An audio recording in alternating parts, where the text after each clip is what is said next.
Capítulo 3. O plano contra o primeiro ataque de Viltrum.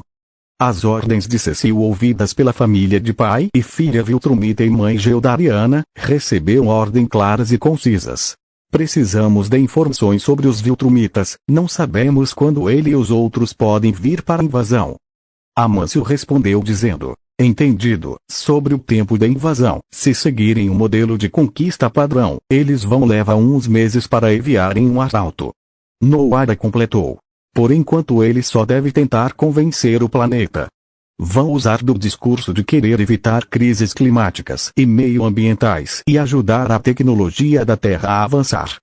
Entendi, vocês precisam se mudar para os Estados Unidos, já tenho a casa perfeita, mas vocês vão estar muito perto do alvo. Ainda tranquilo, Amâncio disse, eu tenho experiência me passando por humano, o Nolan não vai me descobrir tão rápido. Cecil perguntou de forma séria. Acha que consegue vencer o Nolan? Amâncio pensou com cuidado e disse: se conseguirmos levar ele para o espaço, longe da atmosfera e dos habitantes, talvez tenha uma chance. Cecil suspirou e logo disse: certo, eis o plano completo. A família de Amâncio, Noara e Anisa, ou melhor Arnaldo, Nora e Anne, naquela mesma semana após empacotar todos os seus pertences para se mudar aos Estados Unidos, tudo feito com a ajuda de uma agência de mudanças local que tinha vínculos com a Agência de Defesa Global, a família se instalou no bairro dos Grayson e conseguiu empregos simples para não levantar suspeita. Cecil entregou para cada um modelo de gama média de celular.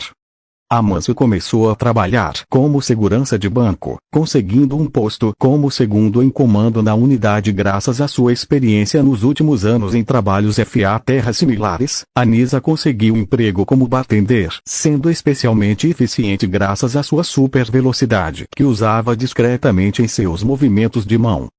No caminho para o seu trabalho, Anissa passava por um estúdio de tatuagem em um prédio preto com um chamativo letreiro neon roxo com uma silhueta de uma cabeça de coiote, que encarava de forma determinada o nome do estúdio, que aparecia escrito em neon.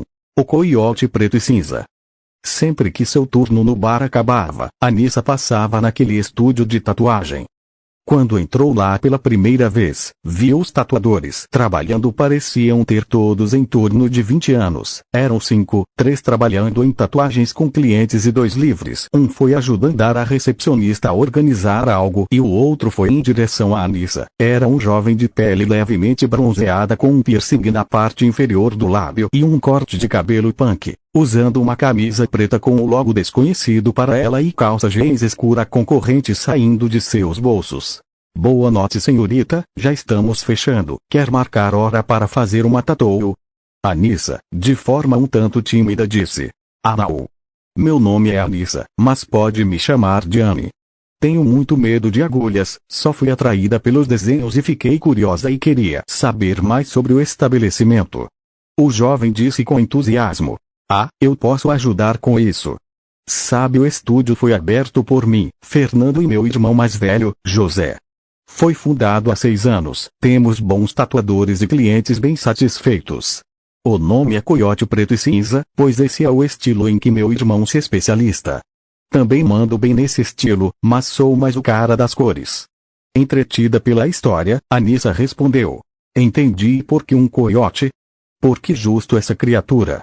Fernando foi para perto do balcão e pegou 5 cartões, logo voltou para Anissa dizendo. Bom, isso tem mais a ver com uma lenda da minha família. É sobre um herói, bom mais ou menos.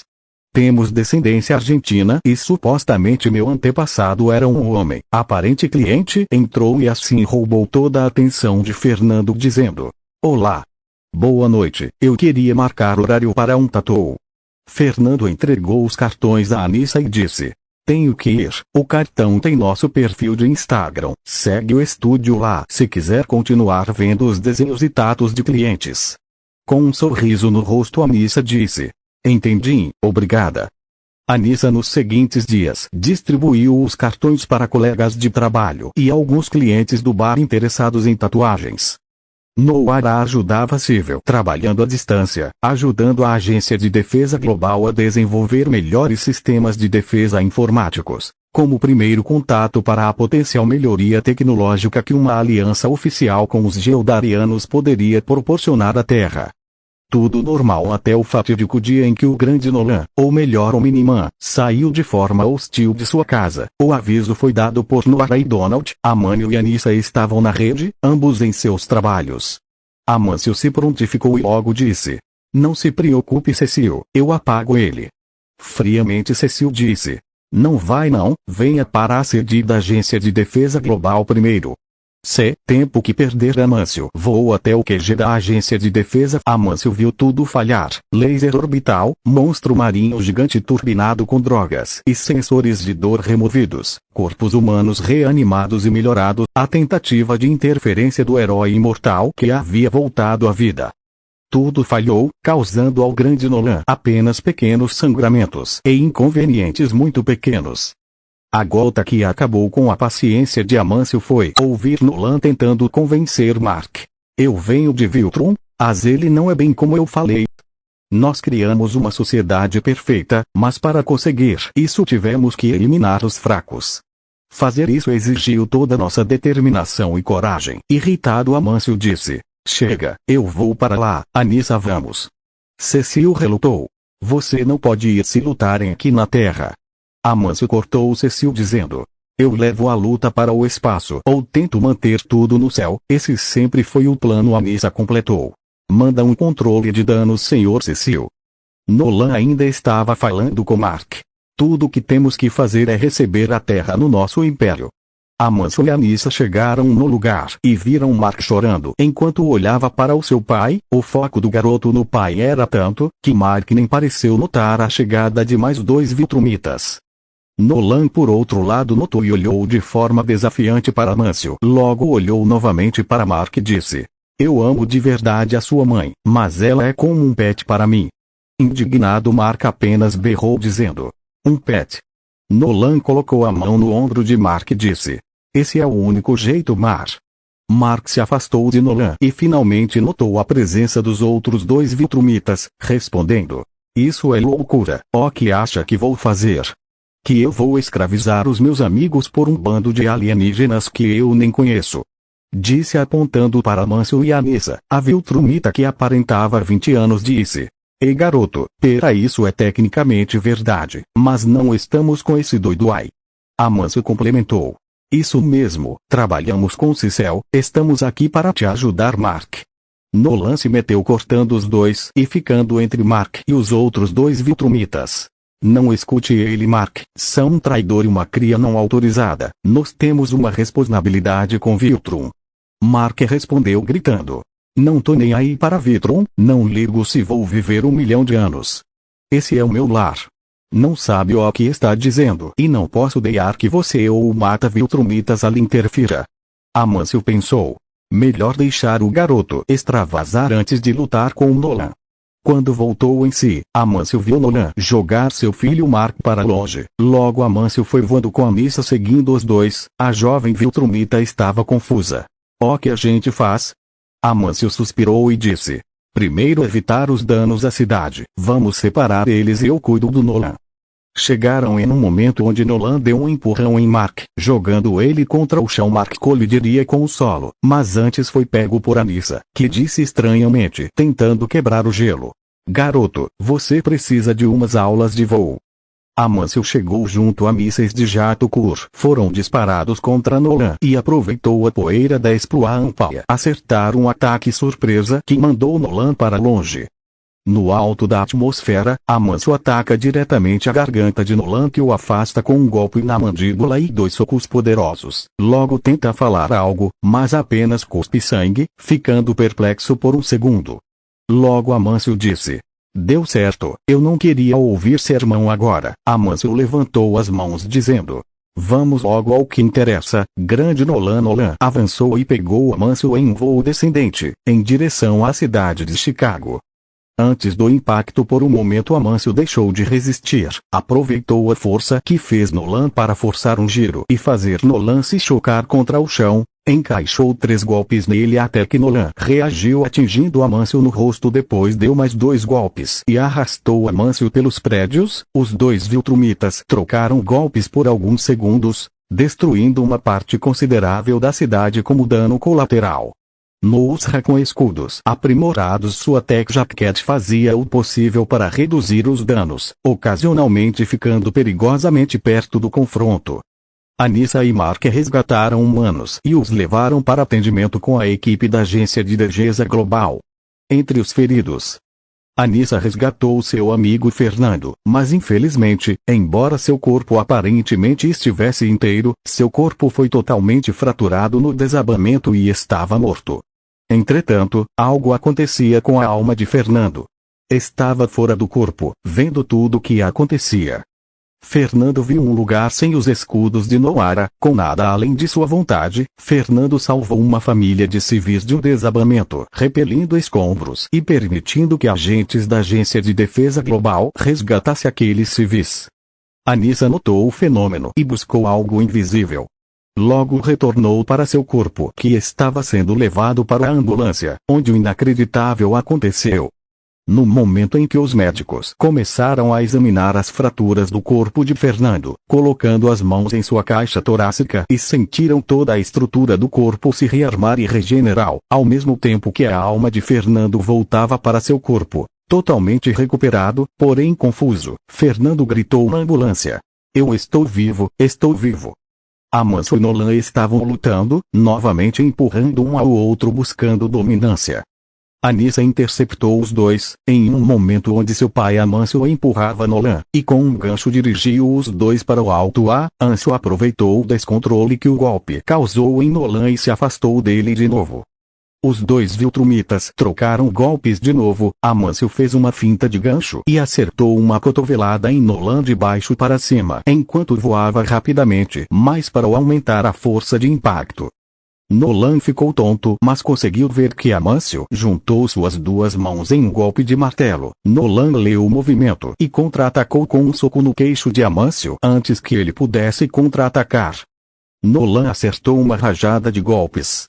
Amâncio sofreu os impactos, mas pode encontrar uma abertura para agarrar Nolan pela nuca no momento em que posiciona os dedos para usar a lança de Vitron. Nolan sentiu sua nuca ser brutalmente arrancada por um aperto. Seu corpo se paralisou por um segundo e nesse momento sondas se aproximaram para escanear e transferir a batalha.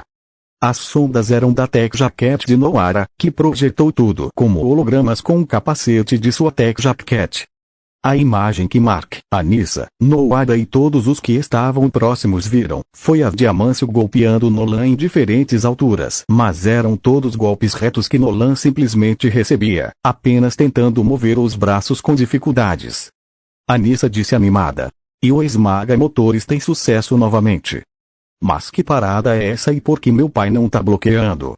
disse Mark confuso e com um leve toque de preocupação. Noara tomou a palavra. "É uma técnica especial do estilo mata Viltrumitas do meu marido. Corta a circulação do sangue para o cérebro e causa uma lesão potencialmente permanente no córtex motor do Viltrumita inimigo. O resultado é esse: ausência completa de uma defesa eficaz graças ao comprometimento dos movimentos." Mark suou frio e disse em choque: "Nossa, mas isso é, bem." Anissa o cortou dizendo: "Incrível." "Pois é, eu também sei fazer isso, mas é incrível como meu pai acerta toda vez. Nunca vi ele falhar esse golpe. Mas só vi ele uma vez na forma perfeita." Amâncio golpeou Nolan até ele cair direto no chão inconsciente. Cecil chegou graças a seu teleporte e viu que assim que chegou, Amâncio, ainda em cima do inconsciente Nolan, já havia parado seus golpes. Cecil disse: "Muito bem, Amâncio, bom trabalho, se afaste." Amâncio cumpriu a ordem e enquanto os soldados de Cecil levavam o Omniman como prisioneiro, Cecil disse à família que se reunia perto dele: "Reduzimos os danos de uma tragédia muito maior. Vamos levar o Omniman e com base nos dados que vocês forneceram, vamos fazer ele falar sobre esses planos de invasão." Amâncio levantou a mão. Ele vai levar uns dias para poder falar de novo. Me ofereço para ser o carcereiro dele, mesmo com algo próximo que emita a frequência. É bom que eu esteja lá só para garantir. Nolan como prisioneiro, Amâncio, Anissa, Noara, Mark e Fernando, foram levados para a base da Agência de Defesa Global. Anissa foi ver seu amigo Fernando, que estava terminando seus exames especiais, que tinham a intenção de ajudar a entender seus recém-descobertos poderes. Entrou no quarto onde seu amigo estava sendo monitorado. No momento em que um viu o outro, nenhum dos dois sabia bem o que dizer, até que Anissa disse para quebrar o gelo: "Então você tem poderes, né? Por que não me disse?" Igualmente sem jeito, Fernando respondeu: "Eu não sabia deles até depois de ser esmagado. Acho que esse é o problema de ter imortalidade como poder, mas parece que não é o único."